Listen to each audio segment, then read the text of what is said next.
In today's video, I'm going to show you how I took an image like this and turned it into an image like this. Okay, so the first thing we want to do is to use Lightroom to get the raw file to a usable state. So this is the original image we had, and this is the edited image. So what we did was, in shooting, I had a nice gold light coming in from the side. However, it was a bit too much, so the first thing I did was come down into the color mixer, grab the selector, do saturation, and just reduce the saturation of it. Secondly, I then wanted to change the color grading in the highlights a bit, so I just made them a bit more orange because I thought they looked a bit too blue. And then I knew I wanted a darker and moodier look, so I turned up the contrast, turned down the highlights, I brought up the shadows because otherwise they're too dark, turned down the whites because otherwise the highlights were too bright, especially in the fish's eye here, and I turned up the blacks because again they were too dark. And I just warmed up the whole color temperature a bit because I prefer that look. Didn't really increase the saturation because there's not much color in it. I turned up the blending to 100%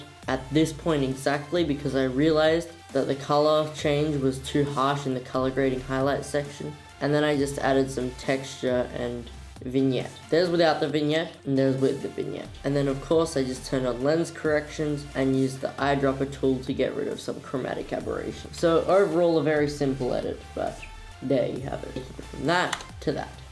And then we jumped into Photoshop, which allowed us to get rid of all the little specks on the side. And if you look on the knife here, I got rid of the stain because it just annoyed me, and I got rid of a lot of other specks around the edge. Now something I learned in this experience is to clean off as much as you can before taking the photo. You should always shoot to edit because it took me a lot longer to clean up the stain in post than it would have taken me if I just scratched it off with my finger before taking the photo. Now in terms of the specks around the edge of the surface, I cleaned it up as much as I could, but I couldn't really get any more off. So I was kind of stuck just using the clone stamp tool and the spot healing brush in Photoshop. And this down here I couldn't really help because the edges of the surface were tearing off. So I just had to fix that quickly. But overall the hardest thing about fixing it was definitely the stain, because getting the edge of the blade right was hard because I had to jump into the liquefy effect and just slightly shuffle it back over because of the spot healing brush. Okay, I have the knife itself here. Let's see actually how long it takes me to get that stain off in person. It's actually sticky tape. Did not know that, but done. That took me like 10 seconds rather than the 30 minutes it took me in Photoshop to get the blade edge just right. So long story short, shoot to edit and never say fix it in post, because when you say that you'll fix it in post, you end up with a nightmare.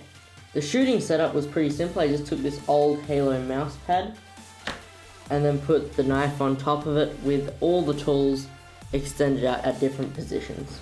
Then I just grabbed my 200D with a 51.8, held it over the top and pressed the shutter. In terms of lighting, I had my main key light for YouTube. I moved the table closer to it and lowered the light down.